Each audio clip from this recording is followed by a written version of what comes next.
नमस्कार करता हूं, स्वागत करता हूं आप सभी का एनडीटीवी स्पेशल रिपोर्ट आप देख रहे हैं मेरे साथ। मेरा नाम है आदित्य झा। देखिए, कहा जाता है कि परिवार ही इंसान की सबसे बड़ी ताकत होती है। कहा जाता है ना, परिवार ही इंसान का सहारा भी होता है।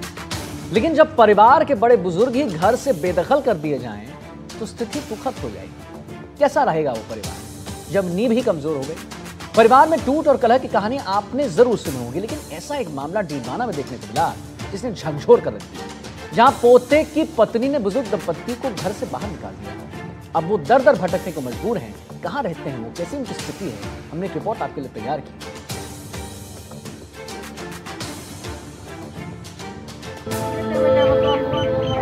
छत नहीं रहती, दहलीज नहीं रहती, दरो दीवार नहीं रहता।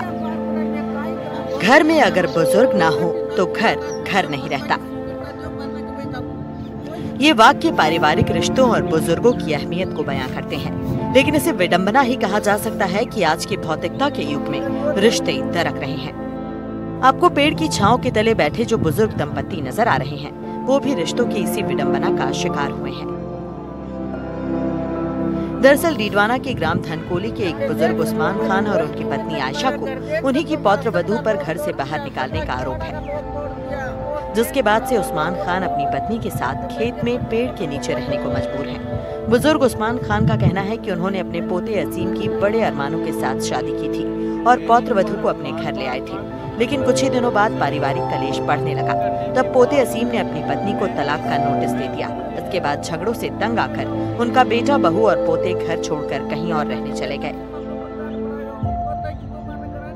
समाज में रिश्ते नातों की बेहद खास अहमियत होती है और रिश्तों के जरिए ही एक परिवार बनता है।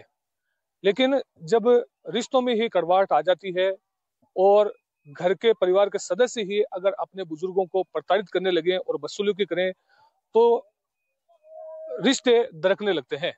ऐसा ही एक मामला डीडवाना जिले के धनकोली ग्राम में सामने आया है, जहां एक बुजुर्ग दंपति को उन्हीं की पौत्र वधू ने प्रताड़ित कर उनके घर से बाहर निकाल दिया, जिसके बाद से ये बुजुर्ग दंपति खेत में पेड़ के नीचे जीवन यापन करने को मजबूर है। आपको तस्वीरों के जरिए दिखाऊंगा, आप देख सकते हैं ये दंपति इस पेड़ के नीचे खेत में जीवन यापन कर रही है।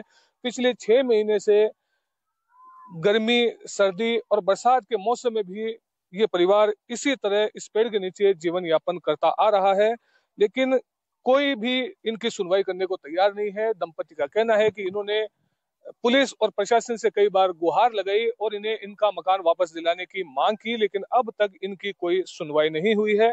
बीते दिनों ये दंपति जिला कलेक्टर डॉक्टर महेंद्र खड़गावत से मिले थे और उन्हें ज्ञापन देकर अपना मकान दिलाने की मांग की थी। हम इनसे जानेंगे क्या है मामला और क्या इन्होंने मांग की है। अपना नाम बताइए, क्या आपकी मांग है, क्या समस्या है? जी नमस्कार, मेरा नाम सर उस्मान खान है और मेरे पिताजी का नाम भौरू का है। मैं पुलिस से रिटायर्ड एसआई हूँ और मेरे पोते की बहू जिसका नाम साहिदा है और उसके पिता का नाम सबीर खान, जो धनकोली के ही निवासी हैं।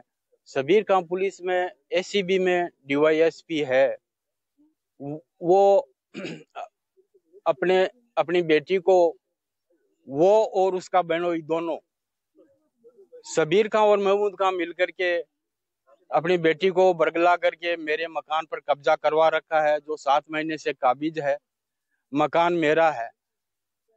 अगर शाहिदा को कुछ चाहिए तो अपने पति से लेवे। मैं शाहिदा के पति का दादा हूँ।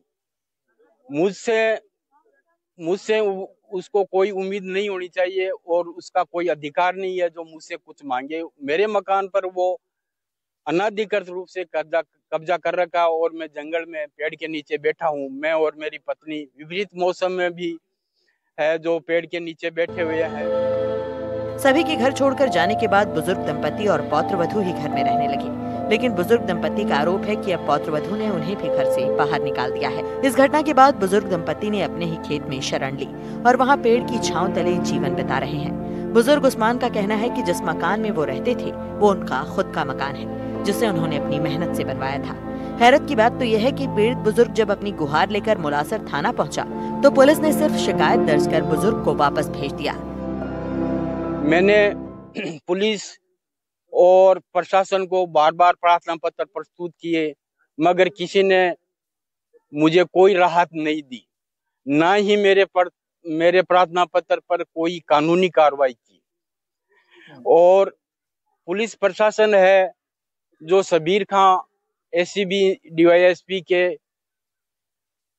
पद के प्रभाव से उससे दबी हुई है और मेरे द्वारा प्रस्तुत प्रार्थना पत्रों पर कोई कार्रवाई नहीं करती है। आपने पुलिस में कब कब शिकायत की, कितने आपने परिवार दिए? मैंने 3 परिवार दिए और परिवार कोई बड़ी चीज नहीं होती है, परिवार देने की कहीं आवश्यकता ही नहीं है। जब संज्ञेय अपराध घटित होता है, कॉग्निजेबल ऑफेंस घटित होता है, तो तुरंत रिपोर्ट की जाती है। पुलिस वैसे तो अपनी सेकी बधारती है कि जनता को तुरंत राहत दी जाती है, पीड़ितों को तुरंत राहत दी जाती है।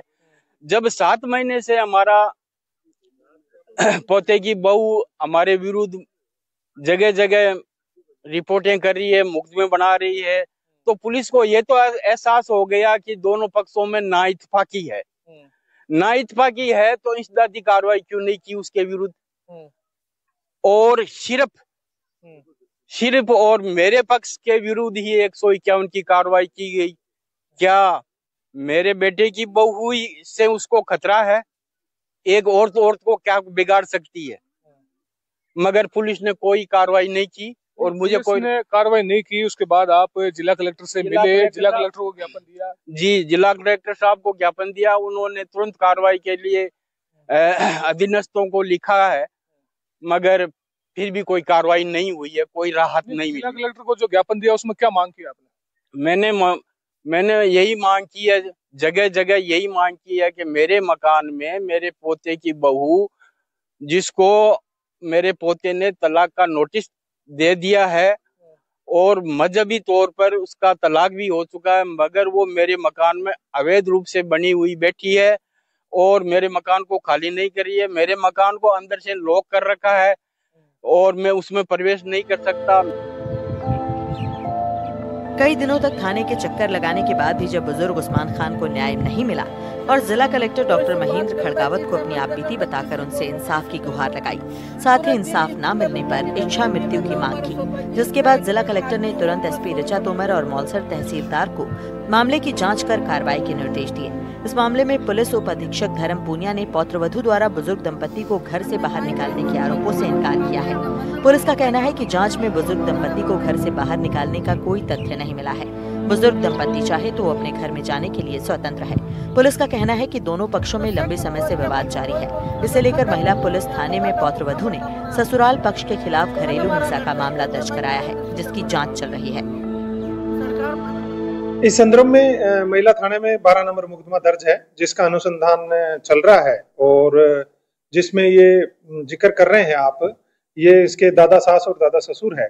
इस संदर्भ में अनुसंधान पे माननीय हाई कोर्ट से इन्होंने गिरफ्तारी पर स्टे ले रखा है और डोमेस्टिक वायलेंस एक्ट के तहत हमने बहू को खाली एक कमरा दे रखा है, बाकी मकान खाली है। ये लोग जाके रहने के लिए स्वतंत्र हैं और जहां तक है दहेज प्रताड़ना का मैटर इनके खिलाफ अवश्य दर्ज है, जिसका अनुसंधान चल रहा है। सर, इन्होंने जो आरोप लगाया वो पौत्रवधू को लगाया कि उसने इनको निकाल दिया। ये कहना गलत है, बिल्कुल ऐसा कोई निकालने के तथ्य अनुसंधान के दौरान नहीं आए हैं और ना ही निकाला गया है और पूरा मकान खाली है और ये अपने मकान में रहना चाहे तो रह सकते हैं, परंतु इनके बीच बहू सास ससुर के बीच जो है दहेज प्रताड़ना को लेकर मुकदमा चल रहा है और इसको लेकर दोनों पक्षों में मनमुटाव है।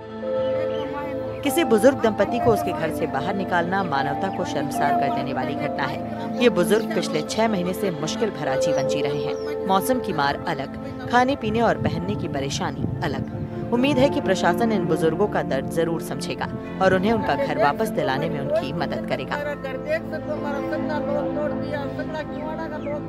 मैं इस उम्र में कहाँ जाऊँ? मेरे पास मेरे मकान के अलावा दूसरा कोई मकान नहीं है और पुलिस और प्रशासन सब शबीर खां के दबाव में है।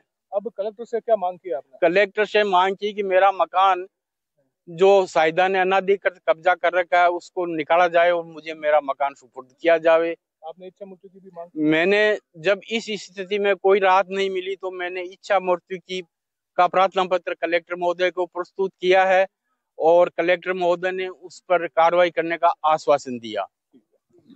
इस बुजुर्ग दंपति की महिला भी मौजूद है जो उस्मान खान जी की पत्नी है। हम इनसे भी बात करेंगे कि यहाँ धूप में और छांव के तले इनको किस तरह की दिक्कतें उठानी पड़ती है, क्या समस्याएं है हो रही आपको इस हालात में जीवन यापन करने में? माँ की समस्या बहुत बुरी हो रही है और मारो घर छूट गया। 7 महीना से मैं अठे बैठी हूँ। इस जंगल के माँ एक लुगाई की जात रह सकेगी? इस जंगल में देख लियो तो बड़ो जंगल, एक लुगाई की जात रह सकेगी? मां को बनाएड़ो मकान, मारा मोटियार को बनाएड़ो मकान, बेटे को भूखो कोई अधिकार को नहीं, तो पोता की भूखो मेरे मकान पर अधिकार क्यों?